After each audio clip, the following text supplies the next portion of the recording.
12월 11일인가 될 거예요. 그러면 마지막으로 그 다음 주에는 우리 학장 스님이 또 신행 점검 마무리가 있습니다. 그러면 다 끝나고 그다음에 우리 대학 졸업하시는 분들은 포교원에서 굉장히 커다란 자격을 줘요. 포교사 시험을 응시할 수 있는 자격을 줍니다. 그래서 그런 것도 좀 말씀드려가면서 한 8시간 2달 가까이 되는데 8시간을 이용해서 우리가 불교사를 한번 점검해 보는데요. 이 불교사라고 하는 거는 이게 사자가 역사라는 얘기죠. 그래서 우리가 불교하면은 불교가 어떻게 발전해 왔는가, 그 다음에 어떻게 세패해 왔는가, 이런 걸 살펴보는 게 역사입니다. 역사고, 우리가 한국사 하면 한국, 우리나라 정치사의 그런 것들, 그 다음에 문화사 하면 문화가 어떻게 발전해 왔는가, 문학사 하면 우리 문학이 어떻게 발전해 왔는가, 이렇게 살펴보기 때문에 우리가 깊이 들어간다기보다는 전체적인 흐름을 갖다 조망해 보는 것이 되겠습니다. 우리가 보통 역사를 왜 배운다고 생각을 하세요? 역사를 왜 배운다고 생각을 하세요? 역사라는 것은 나를 비춰보는 거울이라고 얘기를 합니다. 거울. 우리가 과거에 지나간 일을 한번 살펴보는 것은 우리가 과거에 우리의 행적을 보면서 우리의 잘못된 점을 반성하고 이거를 다시 한번 잘 이끌어가기 위한 거죠. 그래서 우리가 과거 역사를, 과거에 지난 일을 살펴봄으로써 우리가 미래를 계획을 할 수가 있어요. 흔히 요새 하시는 말씀들이 요즘 정치판이 구한말, 조선 말기하고 비슷하다고 얘기하더라고요. 조선 말기에 우리가 친청파, 친일파, 친러파 또는 미국과 유럽을 통해서 우리가 이끌어가려고 하는 그런 파들이 많이 있었거든요. 지금 우리도 남북 문제를 놓고서 중국, 그 다음에 미국, 일본, 러시아 열강들이 우리를 호시탐탐 노리고 있습니다. 근데 일제 때는 구한말, 조선말에는 우리가 나라를 빼앗겼죠. 우리가 고려 말을 한번 보게 되면요. 고려 말은 원나라가 소위 망해가면서 명나라가 새로 생겼어요. 그래서 친원파하고 친명파의 갈등이 있었던 겁니다. 그러면 우리가 병자호란이라는 것도 친명파하고 친청파의 갈등이죠. 우리가 이런 것들을 슬기롭게 극복하지 못하면은 우리가 나락으로 떨어질 수밖에 없다. 그런 교훈을 우리가 배울 수 있습니다. 그래서 지금 굉장히 우리를 에워싸고 있는 열강들이 서로 자기들의 영향력을 증대시키려고 노력을 하는 거죠. 미국이나 중국이 우리나라를 위해서 하는 건 아닙니다. 네. 자기들의 이익을 위해서 하는 거죠. 그렇기 때문에 우리가 정신 똑바로 차려야 되겠다. 우리 불교도 마찬가지입니다. 어저께도 나는 자세히 못 봤는데 우리 사람이 그냥 어떤 방송인지는 난 모르겠었는데 또 이 불교를 또 이렇게 자승 스님인가? 이제 그분 또 한 개 딱 나왔대요. 본 방송이 또 했더라고요. 이건 그래서 요즘에 우리 한국 불교가 굉장히 어려움을 겪고 있는데 우리 불교가 왜 이렇게 됐는가를 한번 생각을 해볼 필요가 있어요. 우리가 인도 부처교부터 시작을 하겠는데, 인도 불교는 바로 부처님이 창시한 그 나라가 인도입니다. 굉장히 성하다가, 어느 날 갑자기 종족이 없어져 버렸어요. 종족이 없어져 버렸다. 인도에서 불교 없어져 버렸습니다. 왜 그랬을까요? 이제 우리가 역사에서 이걸 배울 겁니다. 어떤 사람들은 이슬람교의 침입 때문에 그렇다고 그러는데, 이슬람교가 침입해 왔는데 힌두교는 멀쩡합니다. 힌두교는 멀쩡한데 불교만 사라졌거든요. 그 이유가 뭐겠는가? 타락. 예? 예? 그럴 수도 있죠. 우리가 이제 그 고려시대 때도 보면요. 고려시대에서는 저기 불교가 국교로다가 대접을 받았습니다. 대접을 받았는데 조선시대에서는 이성계 자체는 불교를 싫어하지 않았어요. 근데 배부 정책을 썼잖아요. 왜 그랬을까요? 이게 물이 고이면 썩게 마련이죠. 이제 그런 데서 찾아볼 수 있고. 에드워드 기본이라고 하는 사람이 무슨 유명한 책에 로마 제국의 쇠망사라는 게 있습니다. 로마 제국의 쇠망사라고 그래가지고 굉장히 유명한 그 책인데 그 찬란했던 로마 제국이 멸망했느냐? 결론이 뭡니까? 멸망했느냐? 결론이 우리가 보통 게르만족이 침입해서 망했다고 생각을 하지만 그보다 더 큰 결론은 내부적인 그 내부가 썩었다는 얘기입니다. 관리들이 썩어서. 그래서 이제 우리가 로마 하면은 목욕 문화가 굉장히 발달했죠. 이게 굉장히 발달한 데가 이제 로마인데 이 목욕 문화가 발달하다 보니까 이 힘 있고 돈 있는 그 사람들이 편하게 이제 물속에 들어가서 이제 한담이나 하고 있었어요. 이제 백성들 걱정을 하지 않은 겁니다. 이제. 그러다 보니까 부패할 수밖에 없는 거죠. 공무원이 부패할 수밖에 없는 겁니다. 그러니까 스스로 망하게 된 거다. 여기다가 이제 뭐 게르만족이 또 침입하니까 이제 내부적인 요인도 있지만 결국 내부적인 요인이 더 크다는 얘기죠. 이게 이제 그 기본이 로마 제국의 쇠망사를 쓰면서 이제 한 말 결론입니다. 인도에서 불교가 사라질 수밖에 없었던 가장 큰 이유는 우리가 좀 보면 알겠습니다만 북파불교에 있습니다. 북파불교에서 이 사람들이 이제 북파불교의 이 북파불교를 우리가 소승이라고 얘기를 하는데요. 이 사람들이 국가의 보호를 받으면서 이제 공부를 하는 겁니다. 하는데 이 스님들이 이제 탁발을 나가서 이제 먹고 사는 거죠.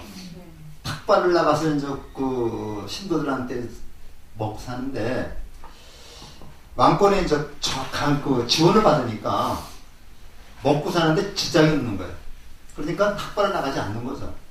탁발을 나가지 않고 자기들끼리 모여서 뭘 하는 겁니까? 경전연구 토론만 하는 겁니다. 이것만 하는 겁니다. 그걸 아비다르마라고 해요. 아비다르마라는 얘기가 경전을 치밀하게 연구한다는 얘기거든요. 분석해서 연구한다는 얘기거든요. 이렇게 하다 보니까 여기에만 치중했지 정작 중생 구제에는 신경을 쓰지 않았던 겁니다. 여러분들이 중생들한테 가서 부자 신자들한테 가서 이렇게 밥을 얻어먹고 그래야지만 그 사람들이 이제 기도해 주겠죠. 근데 그 사람들은 아직도 먹고 살 수 있거든요. 그러니까 이제 이것만 하다 보니까 여기에는 전혀 신경을 쓰지 않으니까 어떻게 된 겁니까? 이 사람들은 다른 힌두교 쪽으로 떨어져 나간 겁니다. 그래서 이 불자들 신도들이 없는 종교가 무슨 의미가 있겠어요? 그러니까 여기에 대한 반발을 대승 들고 나온 거죠.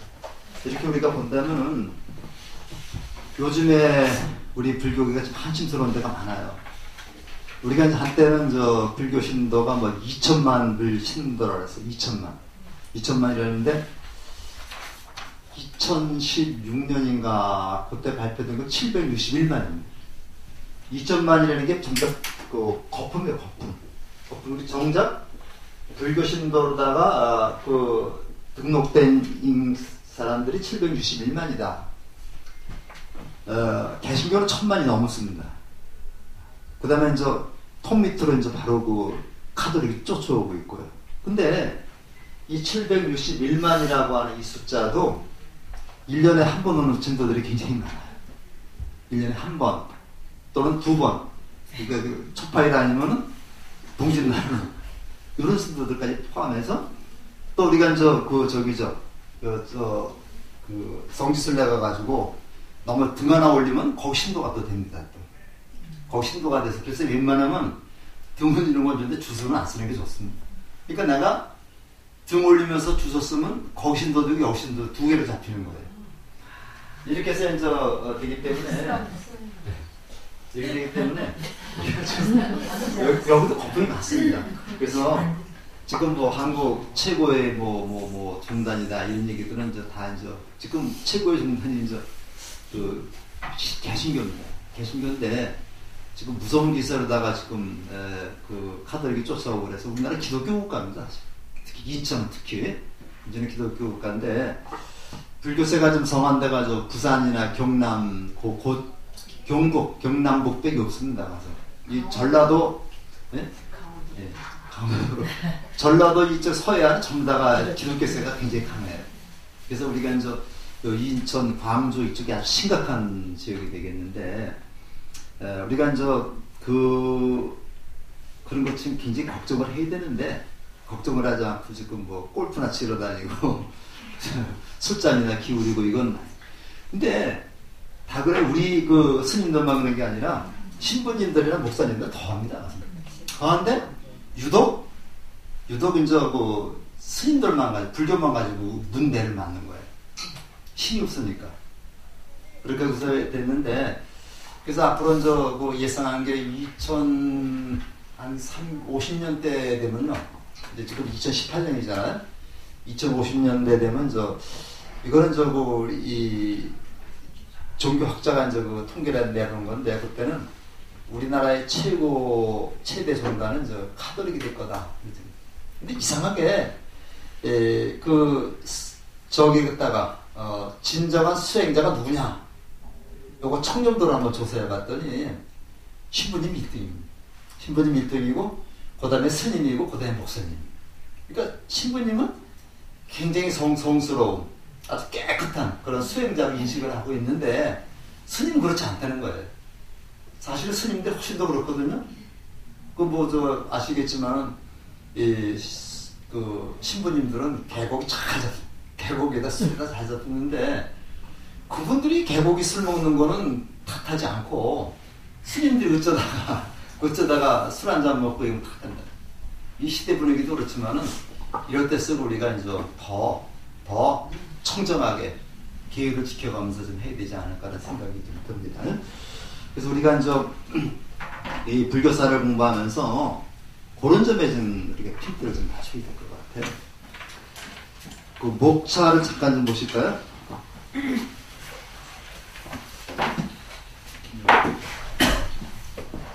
여기 보면 맨 처음에 이제 인도 불교가 나오죠. 차례라고 하는 데가 있습니다. 여기 차례가 있습니다. 여기 인도 불교가 나오죠. 그래서 8시간을 대강 쪼개보니까요. 인도 불교를 한 2시간 정도 하겠습니다. 두 번 강의해서 오늘은 그 초기 불교부터 부파 불교까지 좀 살펴보고요. 그 다음에 다음 시간에는 대승 불교서부터 인도 불교가 쇠망할 때까지 그 얘기를 한번 좀 살펴보고 그 다음에 또 2시간은 우리 지금 한국 불교하고 굉장히 연관성이 많은 불교가 중국 불교입니다. 특히 중국의 전불교죠. 그래서 그 3번째 시간은 중국 불교를 한번 쭉 훑어보면서 그 수당 시대의 불교까지 한번 좀 살펴보려고 그러고요. 그 다음 시간은 중국 불교 중에서도 우리나라에 가장 영향이 많은 게 선불교입니다. 선불교가 돼가지고 우리가 알다시피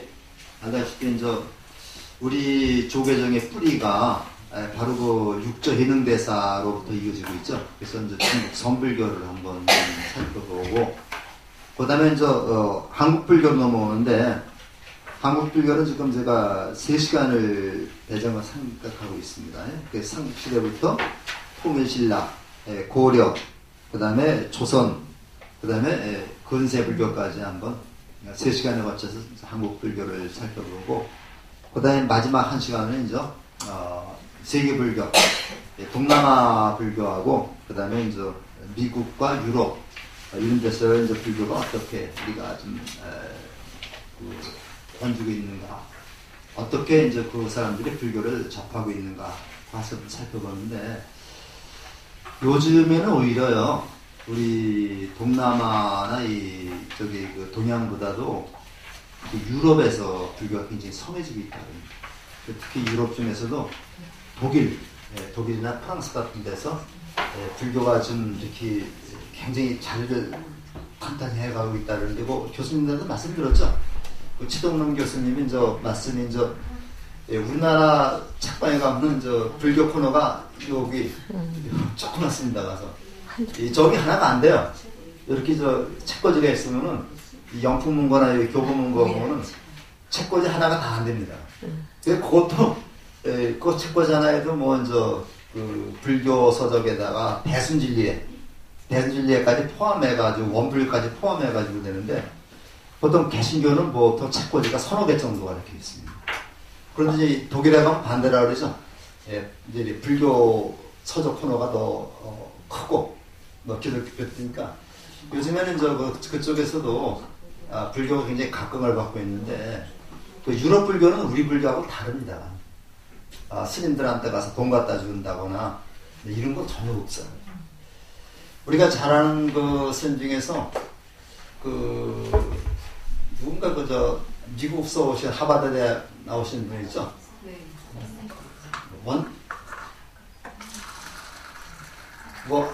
하버드에서 학예사까지 그 스님 있죠? 네. 숭산 스님 제자. 네. 원흥 스님도 아니고 그런데 만행이라고 하는 거죠. 근데 그 스님이 저도 그 스님 법문 한번 들어봤어요. 네. 들어봤는데 한국말 잘 하시더라고요. 그리고 잘하는데 그 스님 법문은 굉장히 쉽습니다. 어렵지가 않아요. 어렵지가 않은데 현각 스님.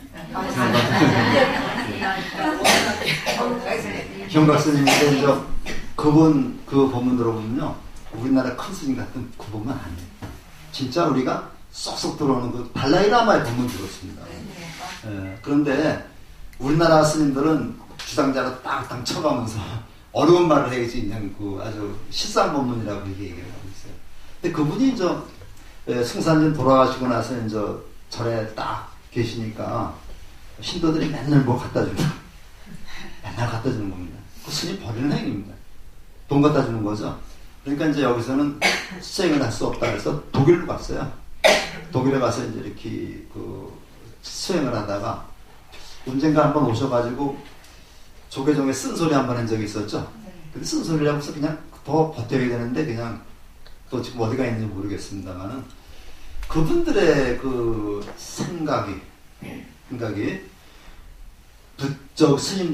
스님들이라는 게 이제 부처님의 법을 올바로 올바로 전달해가지고 이 중생들이 부처님처럼 행동하도록 해야 되는 건데 여기다가 이제 그 신도들이 돈 갖다 주고 뭐 큰 스님 하니까 진짜 당신이 큰 스님이지 않은 거죠. 당신이 부처님보다 더 위대한 분이지 않은 거죠. 이러니까 불교가 안 되는 겁니다. 그래서 우리 스님들은 신도들이 하기 나름이라 그러죠. 하기 나름에서 용체라든가 드리지 말라는 얘기가 아니라 큰 스님이 상을 갖지 않도록 그렇게 우리가 좀 받들어 모시되 그분들을 절대적인 존재로다 보면 안 되겠다는 얘기입니다. 똑같은 인간이고 부처님도 그런 걸 거부하셨어요. 나를 갖다 신과 같이 모시는 걸 거부하셨기 때문에 우리가 이제 어느 절에 가더라도 이제 무조건 기복이라든가 무조건 스님이 절대적이라든가 그런 얘기는 좀 생각을 하지 않는 게 좋지 않을까 하는 생각을 하고요. 거기 불교서 개관에 한번 첫 페이지를 좀 보시면요. 15쪽을 한번 보실까요? 이게 역사는요, 이렇게 단결을 나눕니다. 그 시대 구분이라고 얘기를 하는데, 이 불교사나 문학사나 모든 역사를 공부할 때는 시대 구분을 하게 됩니다. 시대 구분이라는 게 이제 왕조를 중심으로 해서 하는 경우도 있습니다만은 대체적으로 이 문화사나 문학사 같은 거는 문학의 흐름이 어떻게 바뀌었느냐 요거 가지고 따지는데 우리가 이제 강을 보게 되면요. 저 강이 쭉 이렇게 흘러내려오다가 꺾이면서 흐름이 바뀌는 경우가 있죠. 이렇게 해서 이제 흐름이 바뀌다가 또 이쪽으로 해서 흐름이 또 바뀌기도 하고 이런 것들을 이렇게 나눠서 시대 구분을 하는 겁니다. 그래야 되는데 우리나라에서는 이제 뭐 개발을 한다고 이렇게 된 강을 똑바로 만들다 보니까 이게 범람하고 그러는 거죠. 근데 강이라는 거는 이렇게 흐름대로 다 가야 되거든요. 이렇게 나누는데, 대체적으로 우리 불교 교대에서는 뭐 잣대적인 것은 아니겠습니다만은 제일 처음에 이제 훈륜기라고 그래가지고 기원전 5세기에서 6세기경에 이제 아소카 뭐 고타마 붓다가 나타났어요. 이제 불교를 나타나면서 참수했다. 그래가지고 아소카 왕 때까지 기원전 이제 300년까지를 뭐 훈륜기라고 얘기를 한다. 그래서 이때는 뭐 근본불교, 뭐 원시불교인데 요새는 초기불교라는 말을 많습니다. 그다음에 이제 불파기라 해가지고 이거는 부파불교 시대로서 이제 불교가 나누죠. 상자부하고 대중부로 나눕니다. 나누었다가 다시 지말불교를 해가지고 18내지 20개 부파로 나눠지게 됩니다. 이때는 이제 부파불교 시대라고 얘기를 하고, 그 다음에 이제 넘겨서 발달기라고 해가지고 이때는 이제 대승불교 시대라고. 그러니까 대승불교라고 하는 것이 어떻게 출발했는가, 요걸 굉장히 잘 조심해서 알아야 됩니다. 대승불교를 부파불교에 대한 반발로 대승불교가 만들어진 건데, 대승불교를 주창한 주체자들이, 대승불교를 주창한 주체자들이 누구냐? 바로 제가신도였다는 겁니다. 그러니까 스님들 대승불교를 주창한 게 아니라 바로 제가신도들에 의해서 대승불교가 이제 싹이 트게 된 것이다. 그렇게 가지고 대승불교를 쭉 기원전 100년에서 기원 후 1세기 정도 대승불교가 이제 이렇게 되면서 이런 불교가 이제 여러 지역으로 이제 전파가 되는 겁니다. 그러다가 이제 제사 변천기라고 해가지고 서기 700년경에 이제 힌두교에 흡수돼 버립니다. 바로 이제 아까 제가 잠깐 말씀드렸습니다만은 이런 것 때문에 법화불교에서 자기들만 경전 토론을 하지 중생 구제에 신경을 안 썼기 때문에 이 중생들이 어디 가느냐? 힌두교 쪽으로 가버린 겁니다.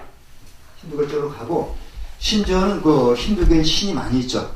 이제 브라만 신이 있고 시바 신이 있고 뭐 많이 있는데, 이 부처님이, 석가모니 부처님이 힌두교의 한 신으로 다 가버립니다. 그러니까 힌두교에서는 신들이 많이 있는데 석가모니를 힌두교의 한 신으로 다 흡수해버려요. 그러니까 불교가 일로 가는 거죠.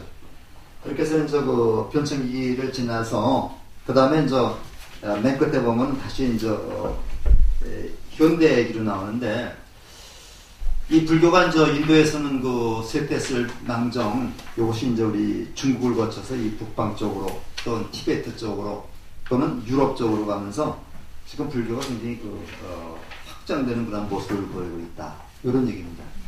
인도에서도 암베드카르라고 하는 사람이 있었어요. 그러니까 하리잔이라 해서 불가촉 천민인데 출신인데, 이분이 이제 신불교 운동을 벌리면서 지금은 이제 인도에서도 불교가 조금씩 살아나고 있는 그런 모습이라고 합니다. 그래서 우리가 그런 점을 염두에 둬가면서 먼저 이제 유인물 좀 보세요. 예, 인도 불교사 연표라고 요거는 게 있죠? 요거는 한번 좀 우리가 참고해 보시는데, 거기 연도를 쓸 때 옛날에 우리가 이제 BC라든가 AD라고 썼죠? 근데 이 BC라는 게 이제 Before Christ라는 얘기입니다, 이게. 예. C를 뱀자로 써야 되겠죠? 예. Before Christ에서 그리스도 이전, 예수 이전의 시대를 이제 BC라고 얘기를 했었죠. BC를 써가지고. 그 다음에 AD라고 하는 그 말은, 아노 도멘이라고 해가지고요.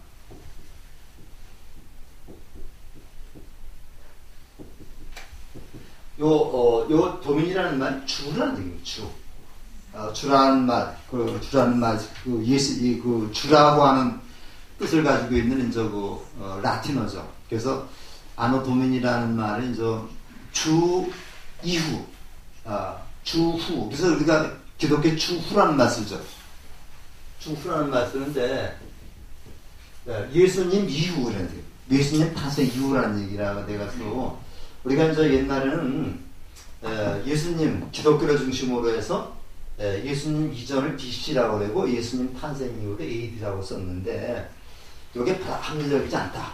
이게 잘못된 것이다. 그래서 종교와 지역에 관계없이 기독교든 불교든 뭐 이슬람교든 그것에 관계없이 공통된 그러한 연대를 만들자 해가지고 그거를 코먼 이대 코먼 이라라고 합니다. 코먼 이라는 공통시대라는 얘기입니다. 공통시대라고 해가지고 요거는 저 종교적인 색깔을 걷어낸 거죠. 그래서 지금 쓰는 그 개념이 예수 이전이냐 예수 이후냐 따지지 않고 지금 쓰는 시대를 연대를 공통시대라고 얘기합니다. 그걸 코먼 이라라고 해요. 그래서 공통시대 이전을 우리가 이제 비퍼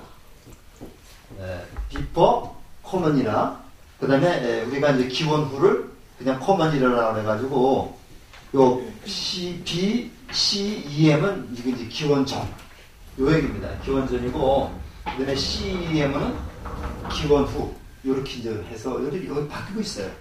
바뀌고 있어가지고 우리 이제 불교 특기에서는 특히 BC나 AD라고 하는 용어보다는 이와 같이 BCE 그 다음에 CE 이렇게 쓰도록 노력을 해야 됩니다. 그래서 일부러 다 고쳤습니다. 고쳤는데 그거 잠깐 보면서 좀 말씀드리겠습니다. 대체적으로 이제 기원전 3000년경에 3000년에서 이제 2000년에 인더스 문명이 이제 있었는데 이때 이제 드라비다족이라고 하는 족이 있었습니다. 인도의 원주민이 드라비다족입니다. 드라비다족인데 이 사람들이 이제 인도 문명을 이제 건설한 그런 분들인데 기원전 2000년경에서 이 아리안족이 저 중앙아시아 쪽입니다. 우리도 이제 그 중앙아시아 쪽에 알타이 산맥에서 이렇게 몽골을 거쳐서 우리나라로 왔죠. 그래서 우리 민족을 알타이어족이라고 말합니다. 중앙아시아 그쪽에서 이제 와서 일부는 이제 우리 헝가리 쪽으로 갔고 일부는 이제 이렇게 우리나라 와서 헝가리어하고 우리 한국어를 비교해보면 비슷한 점이 굉장히 많습니다. 그 다음에 이제 근데 그쪽 비슷한 데서 중앙아시아 쪽에서 아리안족이 이제 있었는데 이 기원전 2000년경에 이 아리안족이 인도로 들어옵니다. 인도로 들어오는데 일부는 인도로 들어오고 일부는 파키스탄 쪽으로 가고 일부는 유럽 쪽으로 가고 이렇게 해서 이제 들어오는데 이분들은 그 아리안족은 아마 지금 청동기 문화를 가지고 있었던 것 같아요. 우리가 이제 그쪽에 구석기 시대, 신석기 시대, 청동기 시대, 철기 시대 이렇게 얘기를 하죠. 이렇게 얘기를 하는데 대체적으로 이제 그 드라비다족보다는 훨씬 더 발달된 문명을 가지고 있었다. 드라비다족이 석기 시대였다면은 아리안족은 청동기, 이 사람은 청동기였다면 이제 철기 문화를 가지고 있었다. 그래서 이 사람들이 아리안족이 드라비다족이 있었던 인도를 점령해 버립니다. 우리나라도 마찬가지입니다. 그 황천왕의 아들이 황천왕에 내려와가지고 고음하고 웅냐하고 결혼해가지고 단군 하늘에서 내려왔다는 얘기 무슨 얘기예요? 하늘에서 내려왔다는 얘기는 다른 지역에서 왔다는 얘기입니다. 우리가 이제 저기 경전 인도 쪽에 천인이라는 게 그 천자라는 게 있어요.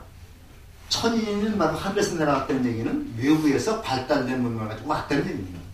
그래서 단군이 단군이 어쩌게 이제 소위 철기 문화를 가지고 왔죠.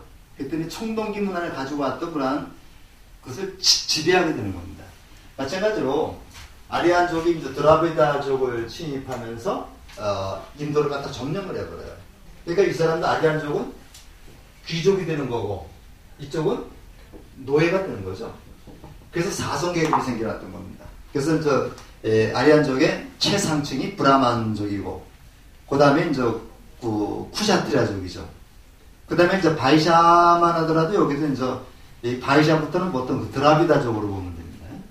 바이샤, 그 다음에 수드라, 노예계급 완전히 그 드라비다족이고, 그 다음에 드라비다, 노예 계급 그 밑에, 이게 불가촉 천민인데, 이걸 하리잔 계급이래요, 하리잔. 그래서 사실은 4성 계급이지만 그 숫자는 5단계가 됩니다.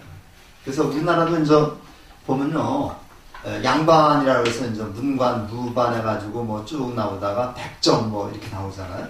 여기는 거의 노예 계급이죠. 마찬가지로, 아리안 계급이 상층에서 이렇게 귀중도스라고 드라비다족이 지배를 받게 됩니다.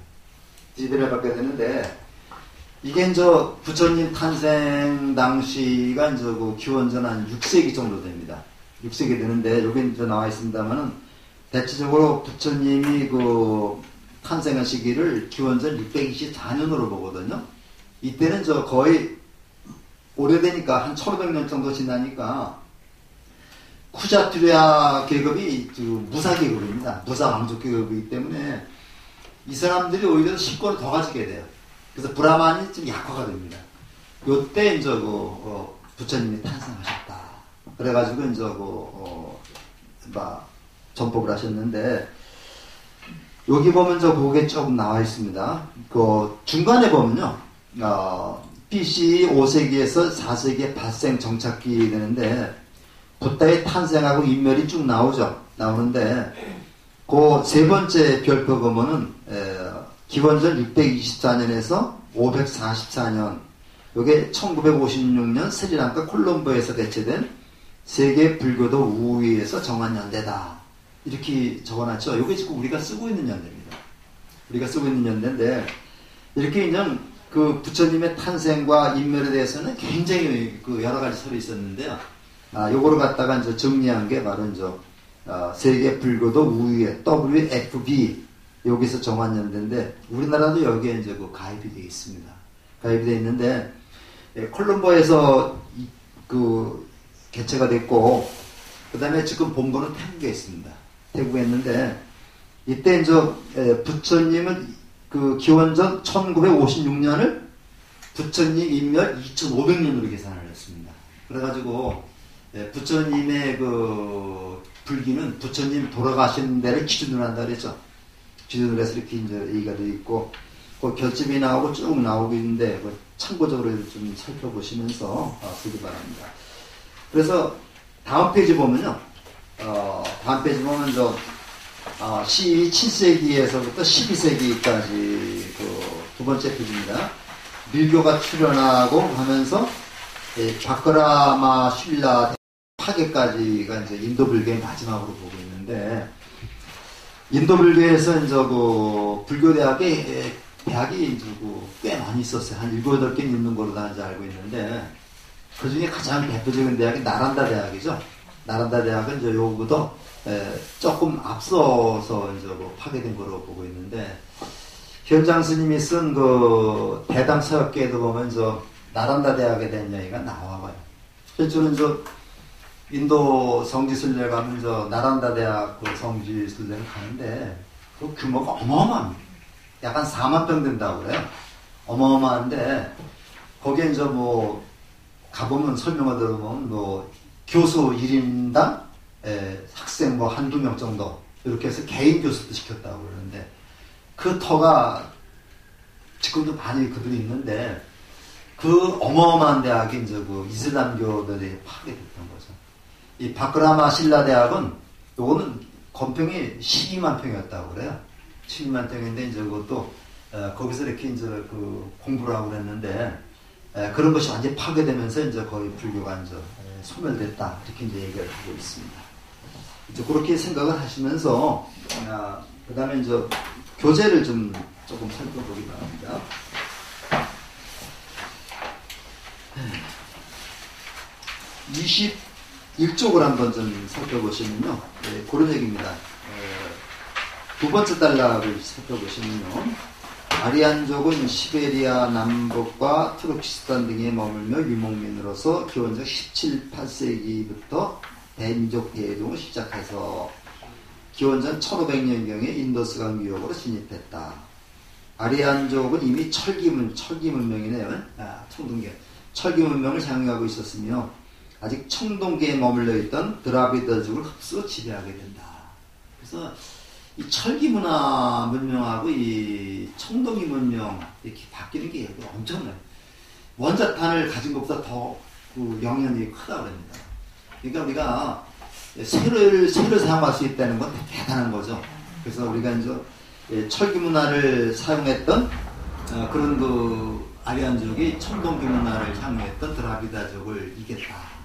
우리가 이제 우리 역사에서도 철기 문화를 가지고 있는 그 단군 그 왕건 그분들 그 외계인들이 바로 그 청동기 문화를 향유했던 우리 원래 그 한국 사람들을 갖다가 이제 한국인들을 갖다가 한국인이 아니죠. 그분들은 이제 제압했다. 그러면 부처님은 어느 족속일까요? 드라비다족일까 아리안족일까요? 근데 여기에 대해서는 아직 확실하게 답을 못하고 있습니다. 어떤 분들은 지금 유럽 저서는 아리안족이라고 말하시는 분도 있고, 또 어떤 분들은 드라비다족인데 아직 확실하게 드라비다족이다, 뭐 아리안족이다 이렇게 단정을 내지 못하고 있다고 그래요. 그래서 그렇게 우리가 보시고, 그 다음에 민교서 22쪽을 좀 보면요. 거기 그 밑에 보면 사제계급이 나오죠. 브라만 사는 사제계급이다. 이 사제계급이라는 게 뭐냐면 무당이라고 하는 게 무자가 이제 이렇게 쓰죠. 이렇게 쓰죠, 무자를. 요게 이제 하늘이고요.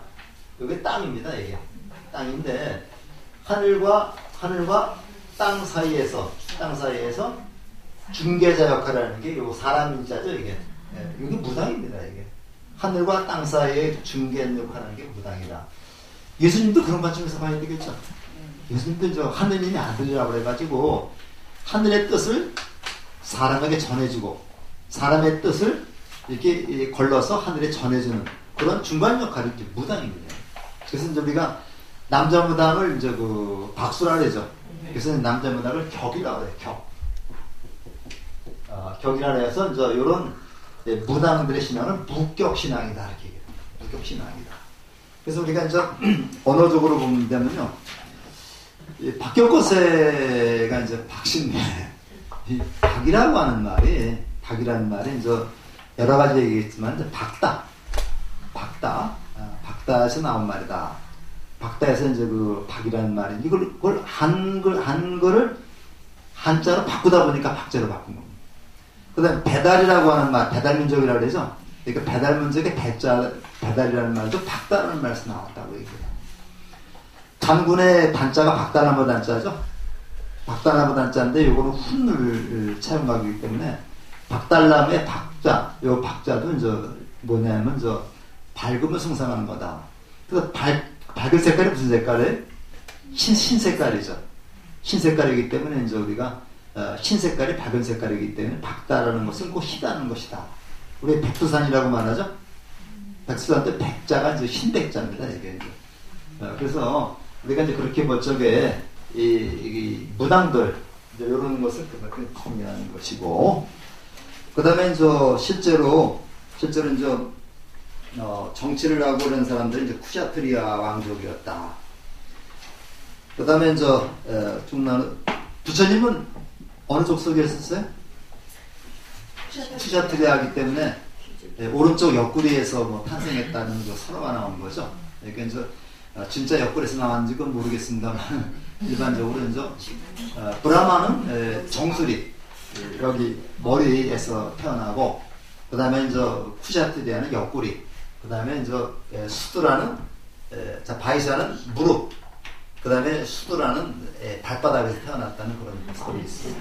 이게 브라만에 나오는 것설인데, 브라만에 브라만 신이 있고 비슈누 신이 있고 시바 신이 있고 그렇습니다.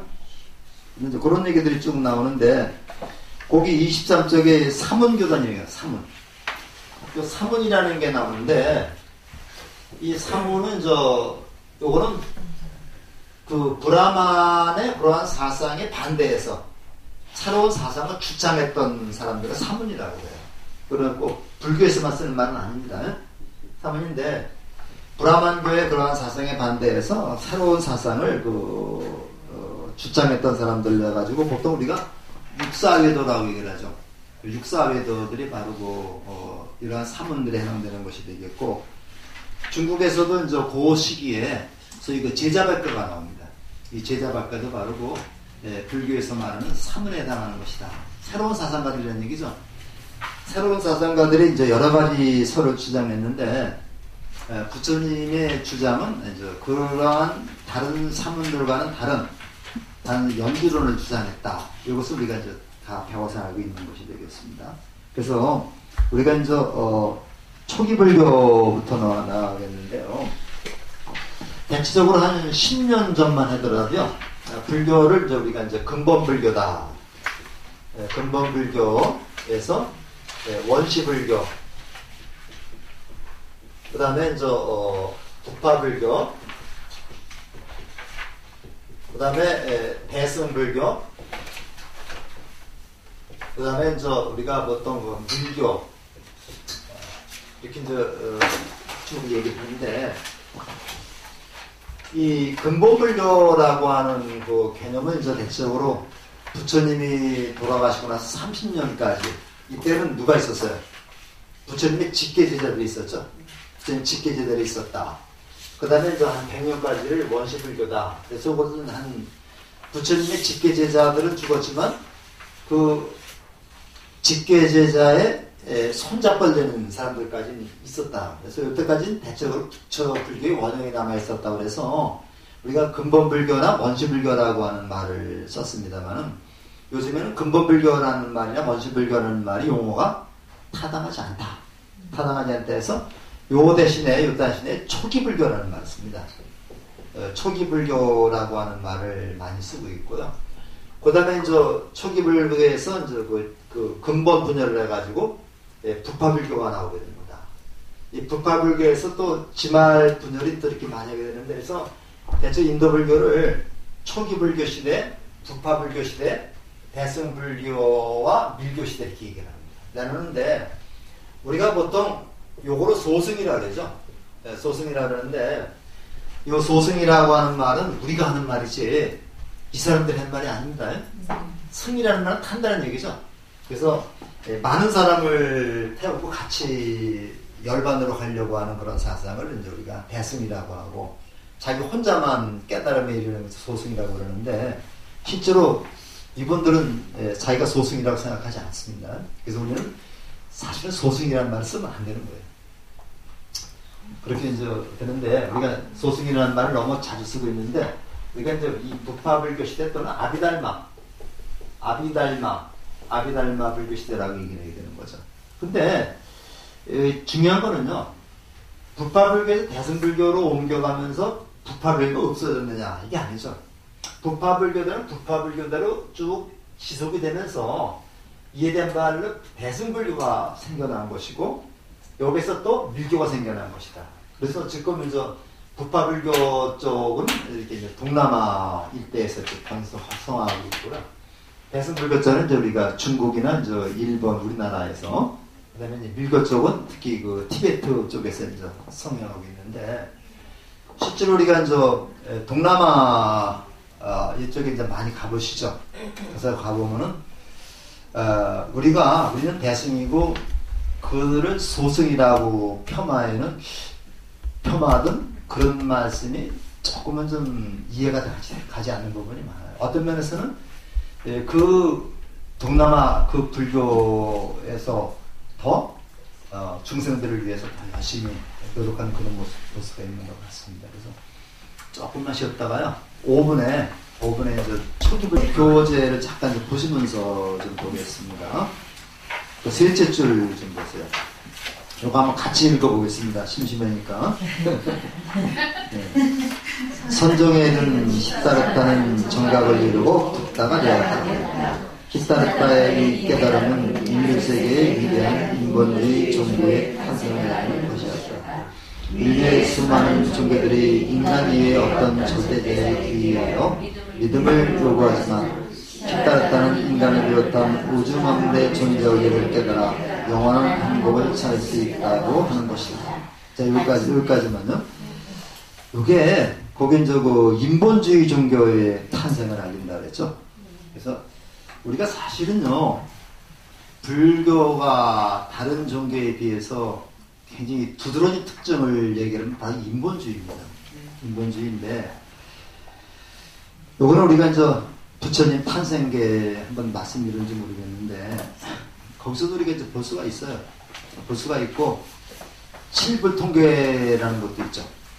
칠불통계인데 거기서도 우리가 볼 수가 있는데, 칠불통계에 보게 되면 이제 뭐라고 되어 있습니까? 칠불통계에 보면은, 한번 기억 한번 해보시죠. 제약, 막작하고 중선 동행하라. 그죠?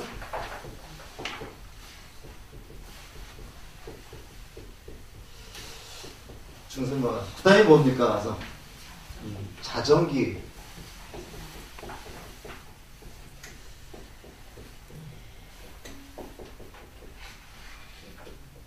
시제불교,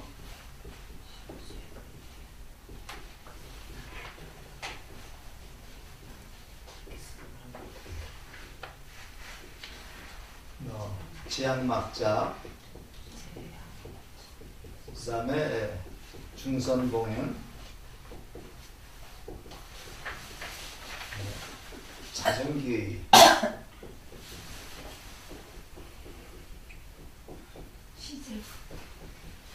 이렇게 우리가 나오는데요. 나쁜 짓 하지 말고, 모든 나쁜 짓은 짓지 말고, 이거 막자는 이제 부정을 나타내는 말입니다. 중선, 모든 착한 일을 받들어 행하라. 그러니까 나쁜 짓 하지 말고 착한 일 하는 얘기죠. 이거는 모든 종교에서 다 하는 얘기예요. 권선징악입니다. 모든 종교에서 다 주장하는 건데, 요거는 불교에서만 주장하는 거예요.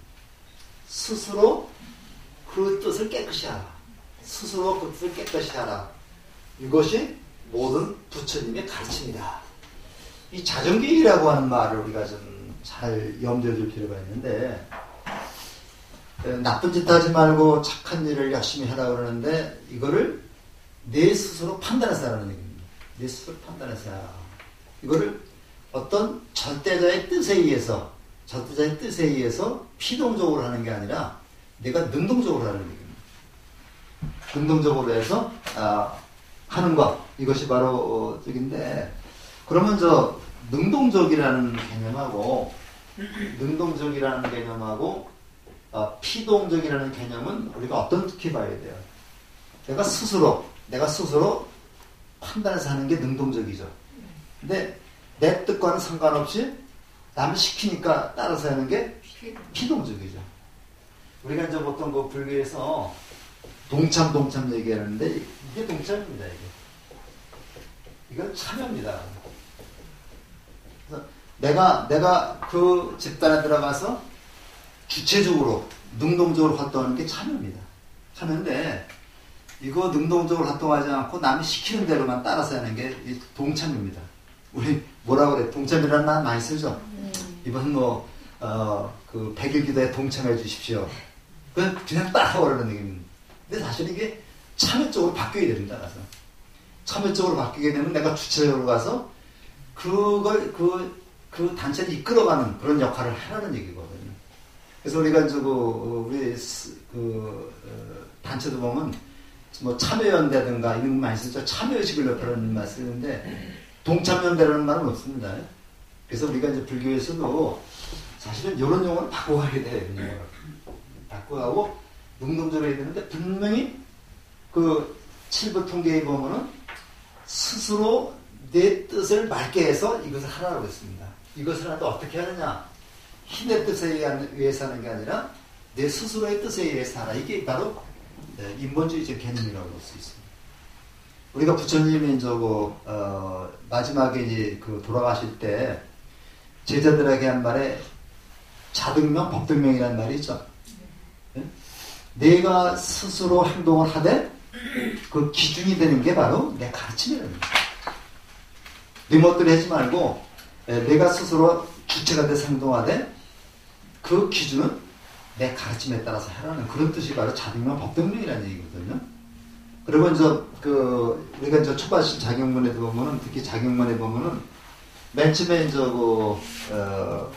뭐가 주인공화는 주인공화 자기가 자기 스스로를 주인공이라고 부르는 겁니다. 이게 바로 신에게 예습된 것이 아니라 인간이 자기의 본래적인 원리, 권리를 해나간다는 얘기입니다. 그러니까 내가 이 세상을 이끌어가는 것이지 내가 이끌려 가는 게 아니라는 얘기입니다. 그래서 우리가 어떤 불교를 인간 중심의 종교다.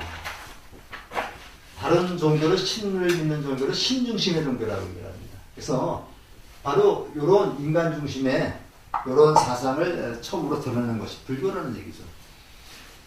유럽에서는 이제 14세기부터 이제 좀 르네상스라고 하는 막 그런 인본주의 개념이죠. 이거 나오면서 이제 인본주의라든가 휴머니즘 같은 게 등장하는데 불교에서는 벌써 2600년 전에 바로 이런 개념이 등장하고 인간이 신의 노예가 아니라 인간이 신보다도 우월한 그런 존재라는 점을 강조를 해주고 있어요. 그래서 우리가 이제 인본주의적 개념이라고 하는 그런 점에 좀 관심을 가지시고 좀 봐야 되겠습니다. 그래서 이제 그 뒤에 보면은 교재 잠깐 보시기 바랍니다. 비구들의 일상에 부변이 있으니 수행자는 가까이 하지 말라. 비구들의 어려는 이 부변을 버리고 중도를 밝게 깨달으며. 그래서 우리가 부처님이 깨달은 사상을 핵심을 중도 사상이다. 이거 다른 말로 연기라고 얘기할 수가 있습니다. 그런 정도를 얘기를 했고, 그 다음에 이제 또 좀 넘겨서는 이제 28쪽에 보면요. 요거 유명한 전도선언이죠. 같이 좀 읽어보겠습니다. 비구들아 떠나라. 비구들아 떠나라. 중생의 이익과 안락을 위해 세간에 살아나기 위해 신들과 인간의 이익과 애정과 안락을 위해 두 사람이 한 길을 가지 말라. 처음도 좋고 중간도 좋고 끝도 좋고 눈이 좋고 언저리를 중개는 법을 써라. 이것이 이제 우리가 중도선언인데 전도선언인데 이상하게도 이제 우리가 예수님도 보면 거기 전도선언이 나와요. 근데 전도선언이 나오는데 거기에는 그 이유는 제가 잘 모르겠습니다만은 거기는 혼자 가지 말고 둘이서 함께 길을 가라고 그래요. 혼자 가지 말고 둘이서 길을 가라고 그러는데 이 불교의 전도선언에서는 둘이 가지 말고 혼자 가라고 그러거든요. 그러니까 요거는 제가 보기에 부처님이 중도 이 연기법을 가르쳐주고서 확실히 부처님이 당신들을 믿는다, 제자들을 믿는다는 그런 뜻으로 우리가 생각해 볼 수가 있습니다. 그러니까 그러면서 나도 바이샬리로 가서 너도 전도하겠다. 이제 그런 얘기를 하고 있는데 이런 점에서 우리가 초기 불교에서는 바로 이와 같은 이제 인본주의적 개념이 많이 경전에 나오고 있습니다. 그다음에 이제 교단의 성립과 발전 거기 보면 그 중간쯤 보면 첫째 가섭 삼형제의 귀이 나오죠. 우리가 이제 가슈파를 이렇게 가섭 삼형제라고 하는데 처음에 이제 61명을 거기 이제 전편이 61명이 나오죠. 61명의 제자를 만들어서 각지로 보낸 뒤에 이제 부처님은 가섭 삼형제를 갖다가 이제 제자로 만드는데 이때 제자가 1000명을 만듭니다. 1000명을 제자로 만듭니다. 그래서 거기 의가 거기 보면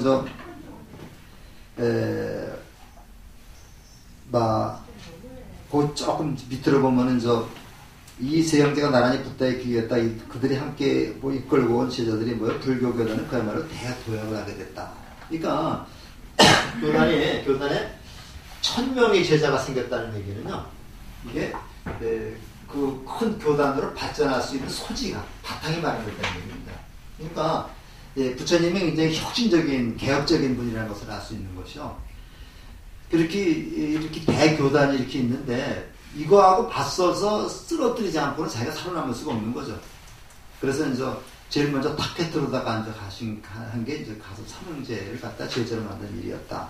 이것이 불교에서는 굉장히 중요한 교단을 형성하는데 중요한 역할을 합니다. 그러다 보니까 빈피사라 왕은 당시에 마가다국의 왕이었는데 마가다국은 뽀살라국과 함께 인도에서 가장 영향력 있는 나라였습니다. 요즘 같으면 우리 미국이나 중국처럼 영향력 있는 나라였거든요. 근데 그 빈비사라 왕이 부처님의 후원자가 됐다. 이 후원자가 된 것은 왜 그런 거예요?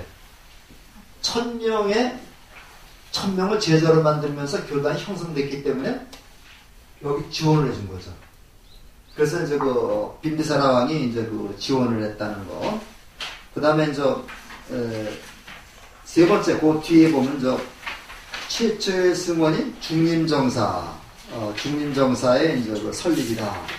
이렇게 돼가지고, 세 가지가 이제 초기 불교에서 가장 핵심적인 내용이에요.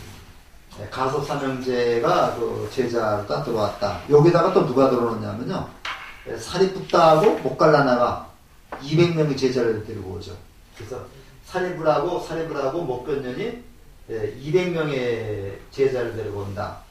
간혹 어떤 책에는 250명이라고 얘기하기도 합니다. 그래서 여기 1000명하고 여기 200명하고 먼저 있던 60명하고 합해서 우리가 1260명인데 보통 경전에서는 1250명이라고 얘기를 하죠.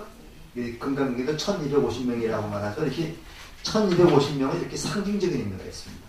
1250명의 제자가 됐다는 얘기는 이제는 불교가 하나의 교단으로서 자리매김하게 됐다는 그런 얘기입니다. 그때 바꿔 얘기하면요. 초기 불교에서는 부처님의 깨달음을 통해서 불교가 하나의 종교로서 자기 자리매김하는 그러한 자기매김한 시대였다. 그래서 그 결론이죠. 31쪽에 보면 중간쯤 보면 나옵니다. 이렇게 볼 때 여기서부터 같이 한번 읽어보겠습니다. 이렇게 볼 때 붓다는 오비구의 출가를 계기로 승가를 형성하였고 이후 여성의 출가를 받아들여 비구니를 포함한 승가 공동체가 되었다. 그리고 많은 제가 신도들의 시주와 기위로 우바세, 우바이도 포함된 사부대중 공동체를 붓다의 교단이라 부르는 것입니다. 지금에 이르러 교단은 구성은 흔히 비구, 비구니, 우바세, 우바의 사부대중으로 보고 있다. 그래서 지금까지 말씀드린 것이 우리 교단을 형성하는 과정입니다. 지금 이제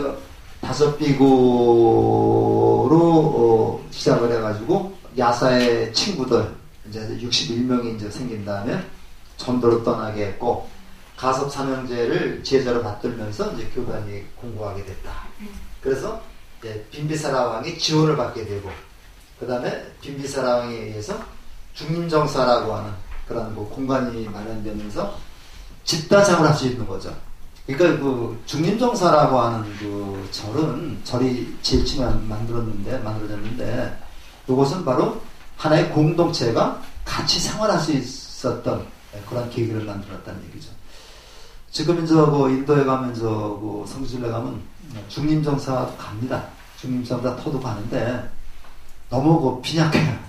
중림정사는 옛날에 대나무가 있었는지 모르겠는데 조그만 법당같이 사는 집 한 채만 있고 거기가 중림정사 터라고 이렇게 돼 있는데 거기 가면 신방을 굉장히 많이 합니다. 신방을 많이 하는데 그 다음에 가는 데는 이제 기원정사 터를 가거든요. 기원정사에서는 부처님이 금강경을 설하신 데가 이제 기원정사인데 그 기원정사 터에 가면 또 어마어마하게 또 유적이 많아요. 그래서 중림정사 터에 가서 실망했다가 기원정사 터에 가면 그래도 실망이 많이 만회가 되고 거기는 이제 금강경을 설하신 장면이 이렇게 만들어졌는데 거기에 이제 세계 각국의 여러 특히 티베트 스님들이 많죠. 그분들이 오셔가지고 이제 계속 기도도 하고 그러는데 거기에도 이제 가짜 스님들이 많다고 그래요. 가짜 스님들이 많다고 그래가지고 근데 가짜 스님들도 또 이 돈 좀 굉장히 좋아하는 모습, 그 자리에서 좋아하더라고요. 가짜 스님들도 많고, 요즘에는 기계화가 돼가지고 한국 사람들이 많이 가면 저거 정건, 석가모니의 정건을 저거 이렇게 그 틀어줘. 자기들 이제 개인 그 스마트폰 같은 데다가 틀어서, 우리 저거 한국 사람 가면 저 석가모니의 정건을 하고 이제 이거 $1 이거 많이 있죠. 근데 이제 조금 좀 쓸쓸한 면도 좀 있고 그런데 가서 이제 우선 뭐 돈 많이 주면 다 좋아하는 편입니다. 그리고 아주 우리 한국 사람들이 못된 점 많이 가르치고 있어요. 그래서 저는 캄보디아 가서 이제 그걸 봤는데, 캄보디아 가면 이제 왜 그 수상 가옥이 많이 있죠. 그래서 배를 타고 이제 한번 쭉 가면서 이제 수상 가옥 보는 게 나오는데, 조그만 아이들이 그 다라, 그릇 있죠, 그릇. 요거 하나 가지고 이제 그냥 그걸 가지고 배에서 뛰어내려가지고, 거기서 이제 보면서 이제 $1 했는데, 이게 한국 사람들이 다 돈을 줘가지고, 그렇게 이제 하니까, 이뻐서 이제 $1씩 주기 시작했던 모양입니다. 한국 사람만 가면 전부 다 $1 하고 그러는데, 자꾸만 그렇게 돈을 주는 게 사실 그들을 위하는 것 같지만 위하는 게 아니거든요. 그들한테 자꾸만 의타심만 빌려주고 그러는데, 그래서 이제 그 가이드들이 이제 절대로 돈 주지 말라 그러는데, 그래도 한국 사람들이 인정이 많은가 봐요. 인정이 많아서 하나만 주면 쫙 몰려옵니다. 가서 어디 다 그렇죠. 중국도 그렇고. $1만 주면 그냥 어서 나타나는지 다 몰려와요. 그래서 그런 것들을 우리가 좀 조심해야 되는데, 자, 그건 뭐 있습니다. 그래서 초기불교 그렇게 이제 되고요. 그 다음에 조금 더 보면 경전의 결집이라는 게 나옵니다. 경전의 결집이라는 게 나오는데, 좀 보고 가겠습니다. 그 32쪽을 펴보세요. 여섯째 줄을 보면요. 경전 편차는 결집을 통해서 이루어졌는데, 결집은 합송, 합주, 집회라고도 한다. 결집의 원인인 상기티는 제자들이 함께 한데 모여서 기억하고 가르침을 일제히 읊은 것으로 이의갑성을 표시하여 불서를 확정하였던 것을 가리킨다. 이런 뜻에서 결집은 성전의 편집을 의미하게 되었다. 요건대 경전 편찬을 위한 집회가 결집이다. 이렇게 해서 이 불교 여빈저구 앞에 연표 보면 결집연대에서 다 나오는데, 이 결집이라는 게 불교에서는 굉장히 경전을 만드는 걸 결집이라고 하죠. 쉽게 얘기하면요. 결집인데, 최초의 결집은 이제 부처님이 돌아가시고 나서 바로 최초의 결집이 있었습니다. 최초의 결집이 있었는데, 부처님이 돌아가시고 나서 이제 많은 사람들이 슬픔에 젖어 있었는데, 그 중에 수바따라고 하는 제자가 하나 있었어요. 수바따 또는 수바따라고 그러는데, 수바따라는 사람이 제자가 둘인데, 한 분은 부처님 돌아가시기 직전에 제자가 된 최후의 제자가 수바따라는 제자가 있고요. 또 젊은 수바따 제자가 또 하나 있었습니다. 그래서 보통 우리가 부처님 돌아가시기 전에 마지막 제자가 된 수바따의 얘기를 하려는데, 그 얘기가 아니고요. 그 사람 말고 젊은 수바따라는 제자가 있었는데, 이 제자가 이제 그런 얘기를 했다고 그래요.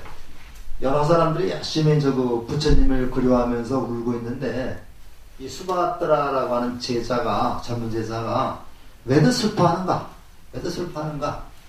그 잔소리 많은 어른들이 돌아가셨는데 오히려 우리가 자유롭지 않은가?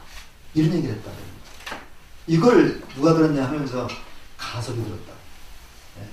그러니까 달아서 슬퍼하는데, 여껏 잔소리 많은 늙은이가 죽었는데 왜 슬퍼하는가? 우리가 오히려 자유롭게 되지 않았는가? 이렇게 얘기를 해요. 그러니까 그 가설이 듣고 나서 어떤 생각을 했겠어요? 아차, 안 되겠다. 더 시간이 가기 전에 부처님의 말씀을 한데 모으는 결집을 해야 되겠다 생각을 했던 겁니다. 그래가지고 부처님의 다비식이 끝나고 나서 그걸 발의를 했어요. 가서히 발의해가지고 야 이런 일이 있었는데 우리 부처님의 말씀을 한시라도 빨리 더 훼손되기 전에 한번 모아서 경전을 만드는 게 어떻겠느냐 이렇게 해가지고 이제 다 찬송을 받아가지고 500명을 선발을 했습니다. 500명을 선발했는데 그 중에서 이제 그 아나는 나중에 들어왔다 그랬죠. 그 칠엽굴이라고 하는 그 굴이 있는데 실제로 그 영축산에 그 가보면요, 영축산이 나지막한 그 산인데 거기 가면 굴이 엄청 많다고 그래요.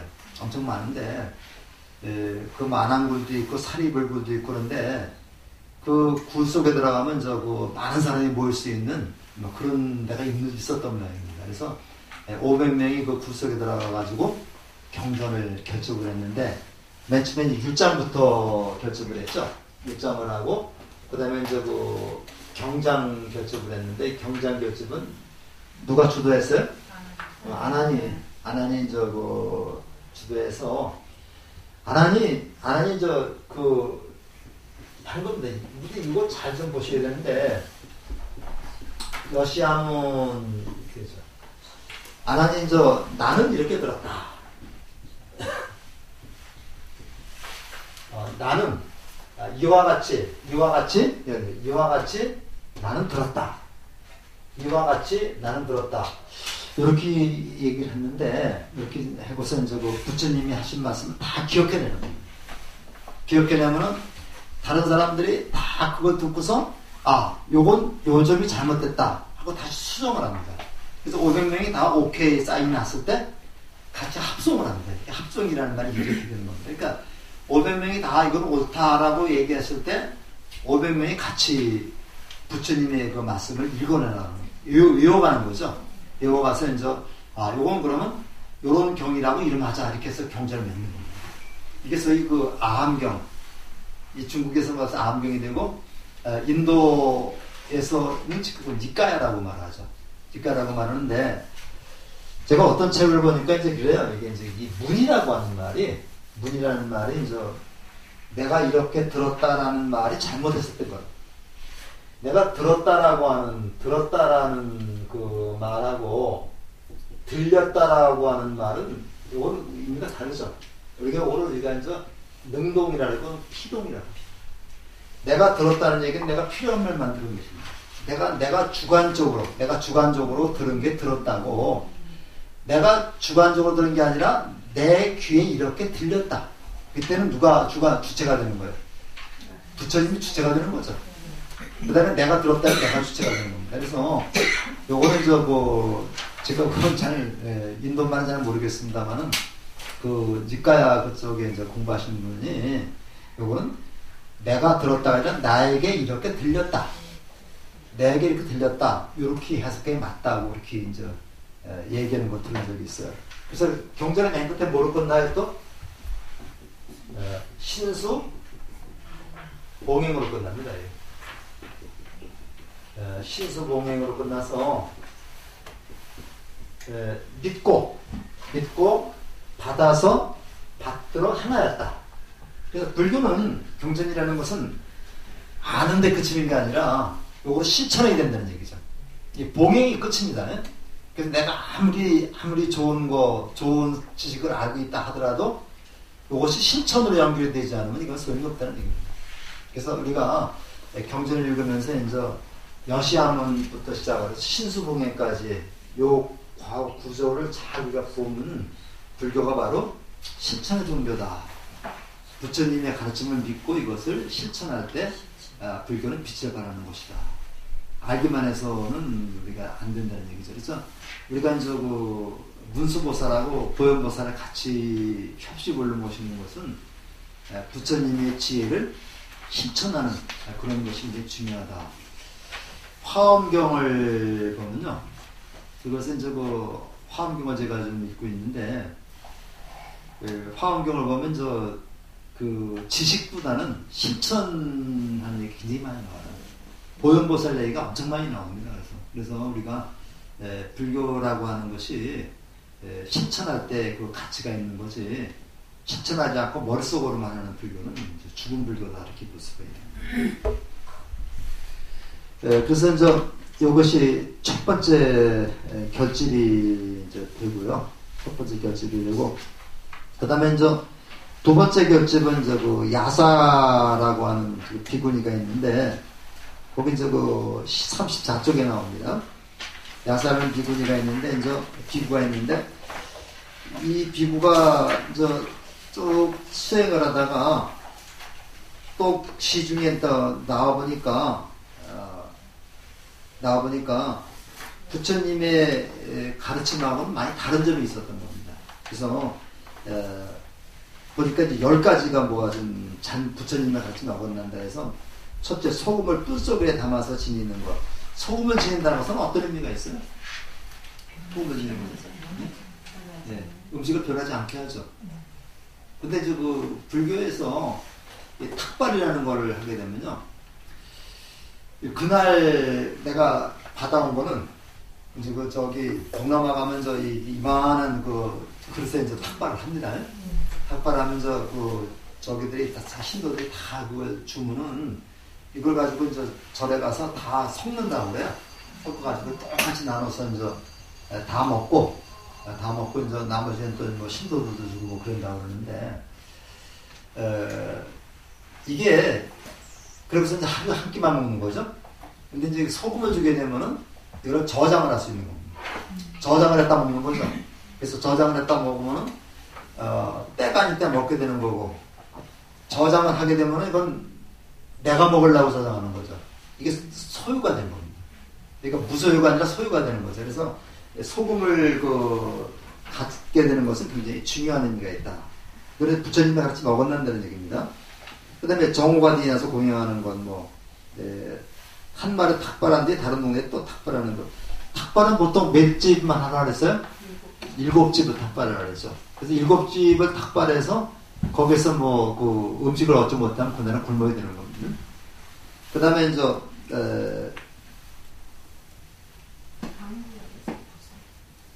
그 다음에 또 뭐가 있냐면 우유 마시는 거 또 맨 끝에 금이나 운을 취급받는 거, 돈을 취급받는 거, 이런 것들은 그 부처님의 가르침이 어긋나는 것이다. 그래서 요거에 대해서 토론을 하기 위해서 700명의 비구를 갖다 모여게 했다. 그래가지고 이제 했는데, 이때 부처님의 법을 끝까지 지켜라, 요 10가지를 갖다가 하면 안 된다, 이렇게 이제 주장했던 사람들이 소위 상좌부라 합니다. 상좌부라고, 그 다음에 부처님의 그런 정도는 우리가 어긋나되지 않느냐 해서 나온 게 대중부로 나뉘게 됩니다. 상좌부하고 대중부로 나눠가지고 요게 요걸 근본분열이라고 해요. 근본분열이라고 해가지고 분열이라고 하는 말이 나쁘게만 생각할 건 아닙니다.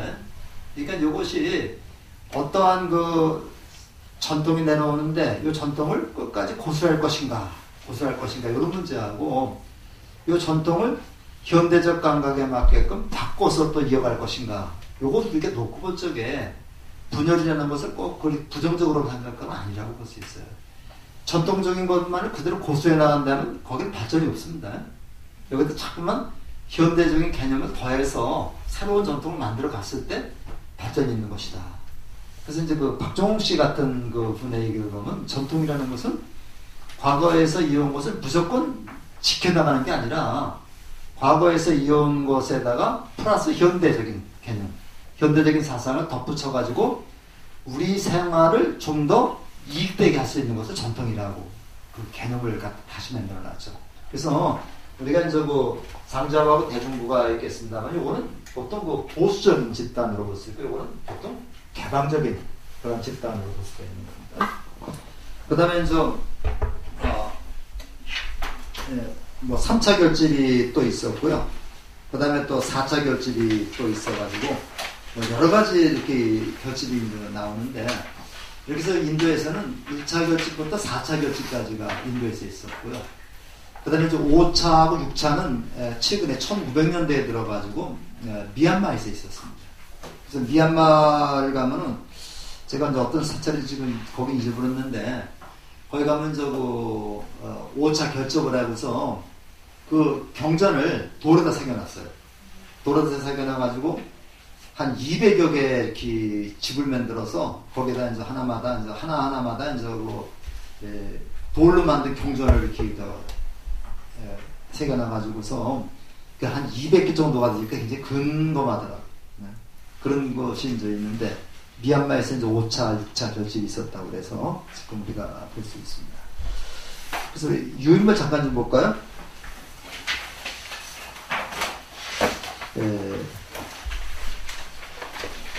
근데 이제 1차 결집에서요. 1차 결집에서 이제 안한이 이렇게 이루었습니다만은, 여기 바로 문자로 정착된 게 아닙니다. 문자로 정착되지 않고, 이것이 한참 뒤에 가서 이제 문자로 정착이 되게 되는 거죠. 그래서, 네 번째 줄을 한번 보세요. 네 번째는 유인물입니다.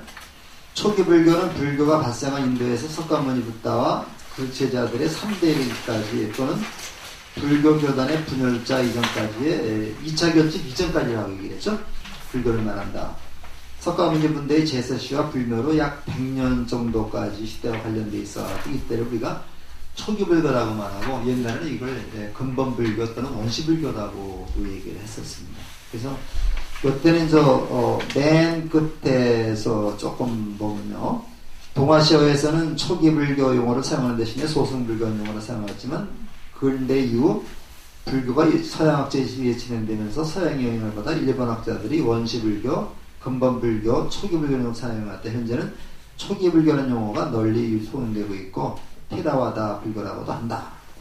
그 다음에 초기 불교의 주요 이론은 석가모니 붓다 가르침이 근본적인 내용이다. 초기 불교의 기본 이론은 사성제약, 팔정도, 연기, 중도, 업설, 해탈, 사막, 삼법인, 무상, 무아, 고, 공, 그리고 수행이다 해서, 이 바로 초기 불교의 이러한 사상이 바로 대승불교까지 계속 이어지고 있는 겁니다.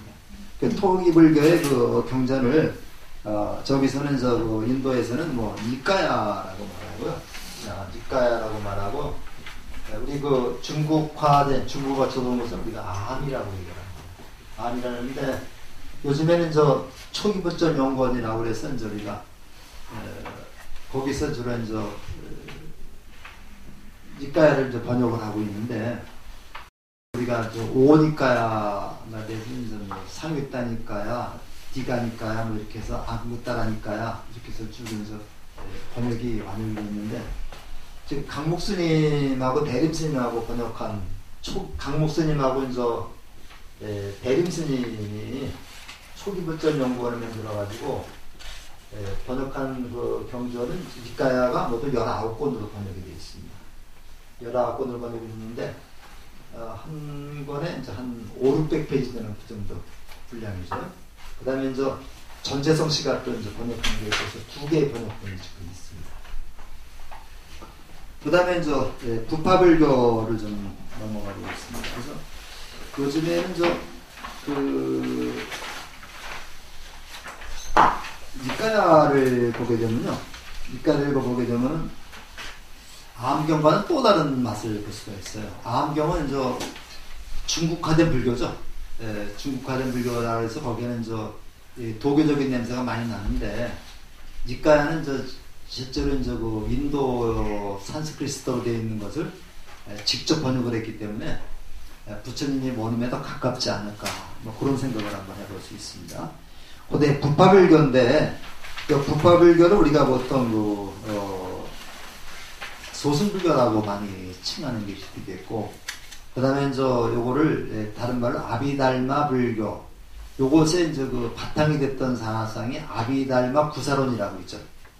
아비달마 구사론이 있어가지고, 우리 불교대학에서는 그 전에 경전반에서 구사론 강의를 좀 몇 번 했었는데 굉장히 어렵습니다, 지금요. 근데 사실은 이 구사론을 좀 공부를 해야지 불교의 우주관이라는 것을 좀 알 수가 있는 거거든요. 근데 구사론 꼭 공부를 하긴 해야 되는데, 이 세상을 75개로 나눈 겁니다. 75개로 나눠가지고 쭉 설명을 해주고 있고요. 그 다음에 이제 유식을 보면은, 이 마음, 이건 대승문이에요. 이 마음을 100가지로 나눴어요. 100가지로 나눠가지고 설명한 건데, 이제 공부를 하다 보면, 유식과 이 구사관이 만만치 않게 어려워요. 근데, 이런 거를 좀 제대로 알아야지, 불교 사상의 토대가 마련되는 거거든요.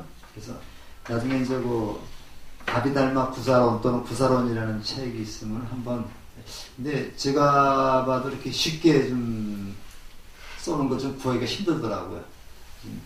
관심을 가져보시고요. 37쪽에 그 근본 분열이라는 데 있죠. 교단의 분열에 대한 전승 내용은 남전과 북전의 차이가 있다. 남전은 이제 우리가 스리랑카라든가 이제 동남아 불교 쪽으로 가는 걸 말하고, 북전은 이제 우리가 중국을 거쳐서 이 북아시아 쪽으로 온 걸 불교를 말합니다. 그때 이제 이부 종륜론이라는 책이 있는데, 그런 책에서 이제 우리가 보통 북파 불교의 모습을 볼 수가 있다는 얘기죠. 그 다음에 여기서 이제 아까 근본 분열에서 이제 상자부하고 대중부가 아니었다는 얘기를 했고요. 그 다음에 이제 다음 페이지 보면 지말분열이 나와요. 지말분열. 근데 여기는 이제 상자부와 대중부가 분열한 다음에 보통 한 39쪽에 보면 둘째 줄, 그래 초기 교단은 모두 18개 내지 20개의 부파로 나뉘었으나 그 밖에도 수많은 부파가 이루어졌다. 그랬는데 18개 내지 20개 부파가 있었다는 사실만 그냥 알아두시면 되고요. 여기에 이제 무슨 파가 있다는 것은 그렇게 중요하진 않습니다. 거기 왼쪽 페이지에 38쪽에 밑에서 한 10줄 정도 보면 설일체유부라고 하는 게 있죠. 그래서 아비달마 불교에서 가장 대표적인 부파가 설일체유부다. 설일체유부는 글자 그대로 무슨 뜻이에요? 유부. 모든 것이 있다라고 하는, 일체가 다 있다라고 하는 그런 관점에서 보는 불교죠. 근데 우리 대승불교에서 뭐라고 그래요? 일체가 다 존재하지 않는다. 그죠? 그런 얘기 되죠. 무아를 얘기하잖아요. 무아. 요거는 유아를 얘기하는 거고요. 일체가 있다. 일체가 모두 있다라고 하는 유아. 우리 대정부에서는 무슨 무아잖아요. 무아. 없다 그래도 없다. 그러니까 이런 점에 이제 차이가 있는데, 이게 제대로 책을 잡아서 보면 이제 또 다른 모양입니다. 근데 이제 요때 논점에 또 39쪽에 보면 요게 대천의 오설이라, 오부라고 나와요.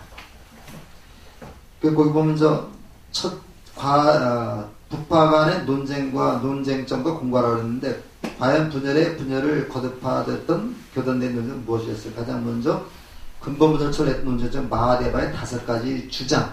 요걸 우리가 마하데바라는 사람을 한번으로 쓰면 대천이라는, 마하가 대대라는 얘기고, 데바라는 말이 천 하늘이라는 얘기입니다. 그래서 그걸 대천의 오사라고 해요. 오사라고 했는데, 마하데바라고 하는 대천이라는 스님이 아라한이라는 것은 우리가 부파불교에서 최고의 깨달음에 이르는 사람들이죠. 요 아라한이 5가지 좀 부족한 점이 있다, 이렇게 주장하는 겁니다. 그래서 첫 번째가 아라한은 누정을 일으킨다 해서, 그 누정이라는 게 몽정이라는 얘기입니다. 그래서 남자들은 잠을 잘 때 몽정하는 걸 얘기를 하는데, 잠을 잘 때 몽정을 하게 되면 그만큼 욕정이 남아있다는 얘기죠. 욕정이 남아있다. 욕정을 제거하지 못했다는 얘기가 되겠고요. 그러니까 완전히 욕정을 제거하지 못했다. 그 다음에 모르는 것이 있다. 아라한도 모르는 것이 있다. 의심이 남아있다. 다른 사람의 도움으로 받아야만 깨달을 수 있다. 그 다음에 길은 불도 길은 소리로 없어진다 해서, 아라한도 이렇게 깨닫기 전에는 깨달을 때 괴롭다. 나는 깨달았다. 이런 소리를 지른다고 해요. 그래서 5가지가 부파불교에서 소승이 주장하는 그런 아라한 최고의 깨달은 자로 주장하는 아라한이라고 하는 그러한 위치에 있는 사람도 완전히 깨달음을 얻은 사람은 아니다. 완전한 깨달음을 얻기 위해서는 부처의 경지에 도달해야 된다. 뭐 이런 주장입니다. 대부분 이제 대천의 오사인데 요걸 가지고서 상자부하고 대중부가 굉장히 싸움을 많이 합니다. 여기서 갈린 겁니다. 먼저 갈렸었는데 숫자적으로 여기가 많아요. 대중부가 많아가지고 결과적으로 나중에 손을 들어서 아마 결정을 했던 모양입니다. 그래가지고 대중부가 이김으로써 대중부가 이제 그 불교의 중심을 차지하게 됐다는 그런 얘기가 있는데 이 대중부 그러다 보니까 대중부는 대중부대로 또 나눠지고 상자부는 상자부대로 또 나눠지는 거예요. 이거 지말부분이다 그래요. 그래서 그렇게 되면서 쭉 이제 부파불교가 이제 이렇게 됐는데 41쪽에 좀 보시기 바랍니다. 41쪽에 밑에서 두째 단락을 보게 되면요. 이것도 한번 같이 좀 읽어보겠습니다. 굉장히 중요한 내용이거든요. 하지만 너무나도 엄밀하고 치열하다 못해 번세하게 짝이 없는 혹표까지 들어있던 북파 논사들의 쟁론들이 철학적 불교라는 튼튼한 주춧돌을 놓고 종교적 불교라는 튼실한 기둥을 세우는 역할을 하였다는 것을 잊지 말아야 되겠다. 이것은 공과가 있습니다. 또한 무엇보다도 북파 논사들의 불교가 흔히 지칭하듯이 소승즉 자극은 수레에 불가드는 것된 인생을 제거하는 것이 북파 불교 시대의 논쟁 의사를 올바로 보는 척등일지도 모른다. 대승불교 시대는 북파 불교 시대는 알껍데기를 깨고 나온 거대한 붕세와 같기 때문이다. 이거는 무슨 얘기냐면요. 비록 이제 북파 불교가 제가 아까도 잠깐 말씀드렸습니다만은 철학적인 토론, 철학적인 논쟁 때문에 중생들에게 외면을 받았다. 그래서 이제 불교가 소멸하는 단초는 만들었을지라 하더라도 북파 불교의 공을 잊어서는 안 된다는 얘기죠. 우리가 사람이 살다 보면요, 공과 과가 있어요. 공과 과가 있는데 우리나라 이것도 있고 이것도 있습니다. 이것도 있는데 우리나라 사람들은 지나치게 이것만을 강조해요. 그러니까 이거는 거의 묻혀버려가지고 요즘에 저는 태극기보다는 아닙니다만은 우리가 이제 박정희 대통령 평가했어요. 이런 박정희 대통령이 나도 박정희 대통령 좋아하지 않습니다만은 그것만 있잖아요. 우리나라도 국민들이 제대로 먹고 살게 만들어줬잖아요. 이런 공은 있습니다. 근데 그 공이 독재자라는데 묻혀가지고 거의 빛을 못 보고 있는 거죠. 그러면서 이제 요즘에는 그 진짜 대통령은 누구하고 누구만 얘기하더라고요. 그렇게 얘기를 하는데 이건 잘못이라는 얘기예요. 청와대 문에 보면 김구 선생 그걸 만들어 놓고 거기다가 시를 하나 써놨죠. 눈길을 가는 사람은 발걸음 조심해야 돼. 이거는 김구 선생이 좋아했던 시인데 요 시는 원래 서산대사의 시입니다. 그래서 이제 처음 눈길을 가는 사람은 발걸음을 조심해야 된다. 다음 사람이 내 발걸음. 굉장히 유명한 시죠. 그 마곡사에도 그 시가 시였는데 이거 김구 선생이 쓴 거로 아는데 이거는 서산대사의 시입니다. 근데 이승만 대통령도 마찬가지입니다. 이 공이 있고 과가 있는데 우리는 이것만 내가 내가 좋아하는 사람 이것만 강조하고 내가 싫어하는 사람 이것만 강조한단 말이에요. 중국에 가면요, 우리 그 천안문 광장에 모택동 사진이 걸려있죠. 그거 다 보셨죠? 천안문 광장에 사진이 많이 나오잖아요. 네. 모택동이라고 하는 사람이 꼭 그렇게 공만 있는 사람은 아니잖아요. 공도 있고 과도 있는데 그런 과가 있는 반면에 공도 있다. 그래서 그 공을 갖다가 또 평가해서 여태까지 모택동 사진을 띄워놓지 않고 있습니다. 우리나라 땅에서는 벌써 띄워버렸을 거예요. 그 다음에 이제 등소평도 마찬가지입니다. 공이 있고 과가 있고. 그런데 우리가 좀 요거를 같이 좀 봐줬으면 좋겠다는 얘기죠. 근데 우리 북파불교도 요것만 있는 게 아니라 이게 있다. 이게 북파불교에서 이렇게 그 철학적인 논쟁을 거쳐서 그 불교를 체계화시켜 놨기 때문에 이 체계화시켜 놓은 이 바탕 위에서 대승불교가 꼽히게 된 거라는 거죠. 그래서 우리가 이제 북파불교라고 하는 그 불교가 그냥 우리가 승이라는 말이 이겁니다. 승이라는 말이 그 탈승자인데 이게 소승 대승이죠. 자기 혼자만 타고 가는 게 이제 소승이고 여러 사람을 같이 타고 가는 게 대승인데 꼭 불교가 크다 작다는 개념이 아닙니다. 제가 언제 한번 말씀드린 것 같은데 10평짜리 10평밖에 안 되는 그 집이 하나 있는데 그 집에는 누구든지 드나들 수 있게끔 문이 항상 개방되어 있다. 그 옆에는 100평짜리 집이 있는데 여기는 아무도 드나들 수 없을 정도로 없게 문이 항상 닫혀 있다. 그럼 어떤 집이 더 큰 집이라고 볼 수 있어요? 100평짜리 집이죠. 그게 바로 대승입니다. 누구나 드나들면서 부처님을 친견하고 공부할 수 있는 그런 것이 대승이죠. 저는 우리 절에 보면 전통적인 제화에 가면 이 사진도 못 찍게 하더라고요. 사진도 못 찍게 하는데 사실은 요즘 찍어도 그렇게 물론 문화재 훼손 오는 것 때문에 그러는데 심지어는 요즘에 만든 절에 가서 찍을 못 찍게 부처님 혼이 달아난다 그런 얘기를 하더라고요. 근데 동남아 어딜 가도 사진 못 찍게 하는 절은 없습니다.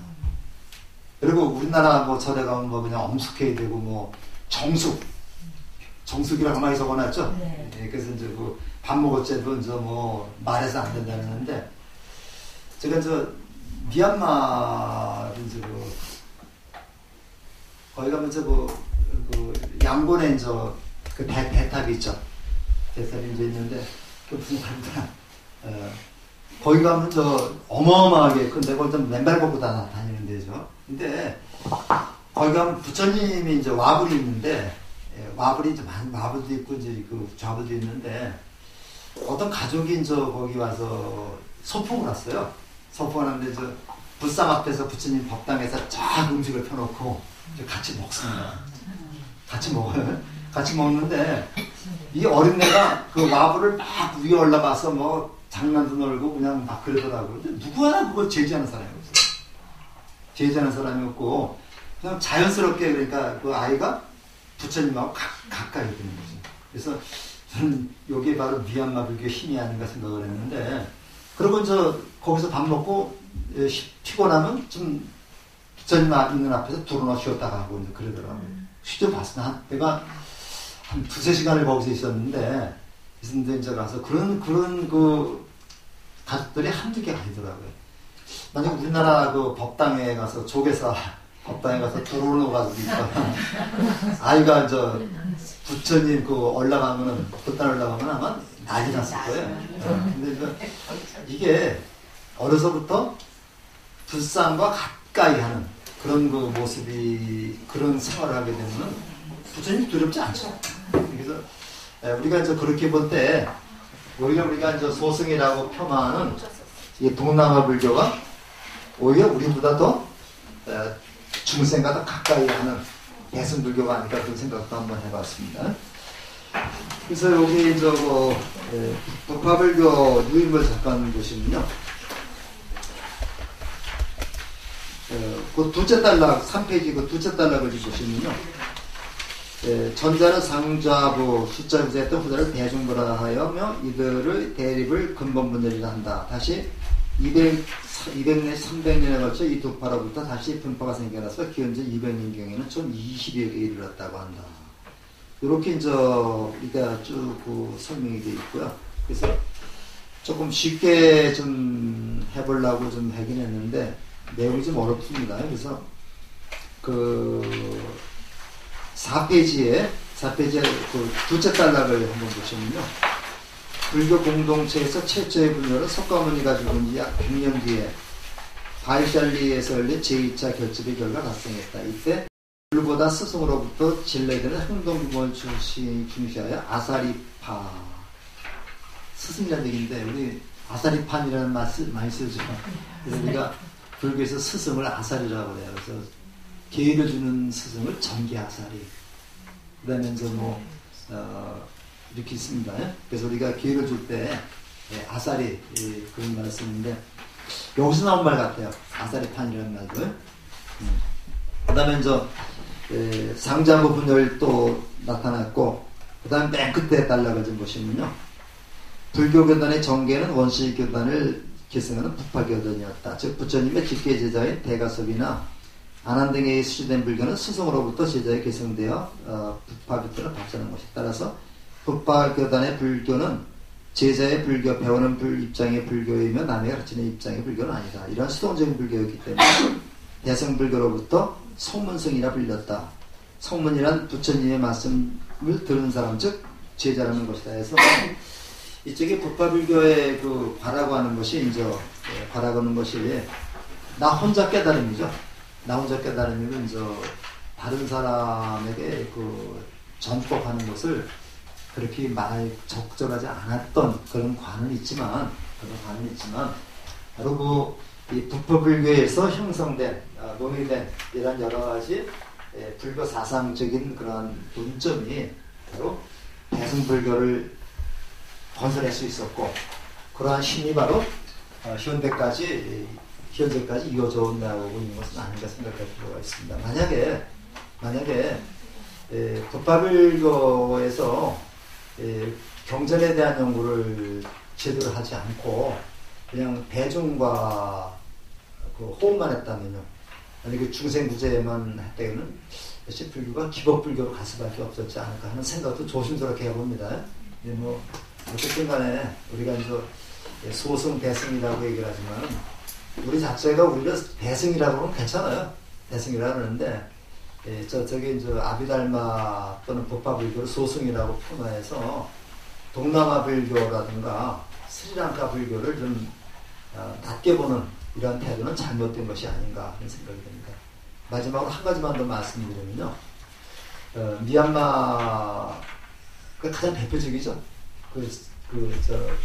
불교 부처님의 가르침에 가장 원시적인 가르침이 살아남아 있는 그 불교가 바로 미얀마 불교라고 보통 얘기들을 많이 하고 어떤 미얀마를 많이 공부하러 갑니다. 가는데 이 복전함에 대한 얘기 잠깐 하겠습니다. 복전함이 제가 거기 가보니까 거의 미얀마에는 복전함이 이거보다 훨씬 큽니다. 가서 한 이 정도 돼가지고 한 5개 정도가 있어요. 이렇게 5개 정도가 있는데 꼭 5개는 아니지만 5개를 내가 많이 봤습니다. 근데 여기 좀 더 투명합니다. 유리로 돼 있어요. 유리인지 플라스틱으로 돼 있는데 돈이 다 보여요. 보이는데 여기에다 이거보다 그 복전함마다 용도가 달라요. 용도가 달라가지고 요거는 예를 들어서 종단에 귀속되는 종단 발전을 위해 쓰는 거다. 요거는 교육을 위해 쓰는 거다. 요거는 복지를 위해 쓰는 거다. 이렇게 되는데 제가 이제 미얀마 말을 모르기 때문에 설명을 그렇게 들었습니다. 그러면 여기다가 만약에 집어는 종단 발전을 위해서만 사용하고 요거는 교육을 위해서만 사용하고 요거는 복지를 위해서만 사용하고 이렇게 정해져 있다. 그러면서 근데 우리가 돈이 다 보이는데 우리나라 같으면 나만 다 가져갔을 거예요. 근데 그게 그들 있는 돈이에요. 세계 각국에 돈이 다 있는데 그들 있는데 그 돈을 누가 관리하느냐? 그거는 스님들이 관리하는 것도 아니고요. 그 다음에 미얀마 어떤 그것만 관리하는 단체가 있대요. 그러니까 우리 같으면 승가하고 제가 같이 모여서 만든 단체 모양이에요. 근데 그 단체의 힘이 엄청나다 그럽니다. 근데 그것에 굉장히 투명하게 그때 집행을 하기 때문에 이 복전함에 대한 문제가 없다 그래요. 그래서 이런 걸 보고서 근데 그냥 만약에 복전함에 온 그 돈을 자기 사욕으로 쓴다면 이거는 굉장히 안 되는 거죠. 그래서 옛날에 우리 선사들의 그 일화를 보게 되면은 신도들의 보시금을 사적으로 쓴 그 스님들은 나중에 불행가 됐다는 얘기가 많이 나옵니다. 그래서 신도들이 쓰는 이 복전이죠, 복전입니다. 이게 이제 복전이 돼서 이 복의 씨를 이 밭에 심는 겁니다. 가서. 그래서 이거 밭전자 쓰는 거지 돈전자 쓰는 거 아닙니다. 그래서 이제 우리가 그런 걸 생각을 하면서 우리가 결론은 그렇습니다. 결론은 동남아 불교를 소승불교라고 폄훼해서는 안 되고 그 바탕 위에서 우리 대승불교가 이루어진 것이다 해서 다음 시간에는 그 대승불교 쪽에 아마 관심이 제일 많죠. 대승불교하고 그 다음에 이제 인도 불교가 왜 쇠망했는가, 그다음에 현대 인도의 불교까지 이렇게 한번 살펴보도록 하겠습니다. 이상 마치겠습니다.